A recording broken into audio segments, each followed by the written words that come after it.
Jokowi singgung perilaku aparat yang pamer kekayaan.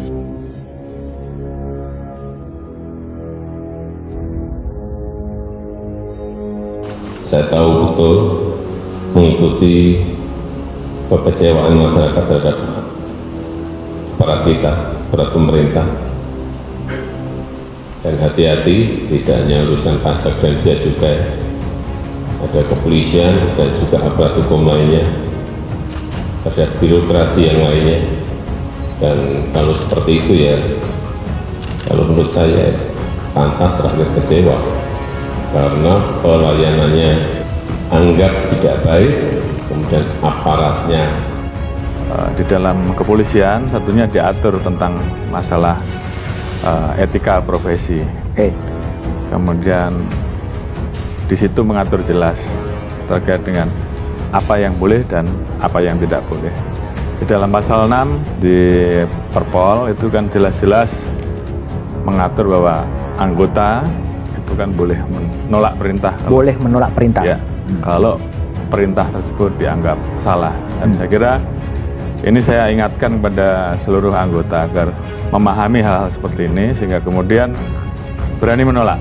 Pemimpin harus bisa menjadi teladan, harus bisa menjadi contoh bagi anak buahnya, dan kalau dia melakukan perintah-perintah yang kemudian dirasa oleh anggotanya itu salah, saya minta kepada anggota untuk menolak dan jangan takut, dan bila perlu apabila kemudian karena dia menolak terhadap apa yang menjadi perintah itu terus kemudian mendapatkan ancaman, laporkan saja ke pimpinan yang lebih tinggi. Kalau misalnya dia termasuk yang kejebak dalam tindak pidana narkoba dilakukan oleh bawahannya, kan itu nanti resikonya adalah hukuman mati gitu ya. Sekaligus kita akan berbicara baik pemberat maupun pemeringan ya. Kalau nanti dia terbukti misalnya saja terlibat dan dialah yang memerintahkan agar supaya bawahannya itu menjual narkoba dan sebagainya, yang itu bagian daripada barang bukti, saya kira itu termasuk kategori yang berat begitu. Tentunya saya minta kepada anggota, mari kita sama-sama bekerja dengan lebih baik, tinggalkan yang buruk, lakukan perbaikan, baik dalam perilaku, di dalam pengabdian kita, jauhi pelanggaran. Komitmen saya tentunya akan terus saya laksanakan. Yang baik saya berikan reward, tapi yang tidak bisa ikut barisan, ya tentunya saya akan berikan Pak. Presiden Joko Widodo dalam pengantarnya pada sidang Kabinet Paripurna di Istana Negara, Jakarta, Kamis 2 Maret, menyinggung tentang perilaku aparatur negara yang pamer kuasa di hadapan rakyat.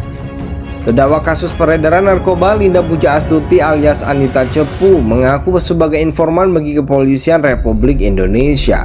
Pengakuan itu disampaikannya saat dihadirkan Jaksa Penuntut Umum sebagai saksi mahkota bagi terdakwa Irjen Pol Teddy Minahasa dalam persidangan di Pengadilan Negeri Jakarta Barat. Saya banyak membantu polisi sebagai agen informan, ujarnya. Anita pun menjelaskan tugasnya sebagai seorang informan. Kalau ada barang mau masuk dari luar negeri ke Indonesia, kalau saya ada info, saya infokan ke Polri, katanya. Hal itu disinggung Presiden saat menyampaikan pandangannya soal kasus kekerasan, pamer mobil mewah, hingga penunggakan pajak kendaraan yang melibatkan anak dari mantan pejabat Direktorat Jenderal Pajak yang menuai kekecewaan rakyat. Dari komentar-komentar yang saya baca baik di lapangan maupun di media sosial karena peristiwa di pajak dan di bea cukai, saya tahu betul mengikuti kekecewaan masyarakat terhadap aparat kita, kata Jokowi mengawali pengantarnya. Dia lalu menyampaikan bahwa hal itu wajar menuai kekecewaan rakyat karena pelayanannya dianggap tidak baik, kemudian perilaku aparatnya jumawa dan pamer kuasa, kemudian pamer kekayaan hedonis, ujarnya. Dia meminta kementerian dan lembaga mendisiplinkan aparatur di bawahnya, termasuk juga Polri, Kejaksaan Agung, dan aparatur hukum lainnya. Sekali lagi saya ingin tekankan, jangan pamer kekuasaan, jangan pamer kekayaan, apalagi sampai dipanjang-panjang di Instagram, di media sosial, tegasnya. Terdakwa kasus peredaran narkoba Linda Puja Astuti alias Anita Cepu mengaku sebagai informan bagi Kepolisian Republik Indonesia. Pengakuan itu disampaikannya saat dihadirkan jaksa penuntut umum sebagai saksi mahkota bagi terdakwa Irjen Pol Teddy Minahasa dalam persidangan di Pengadilan Negeri Jakarta Barat.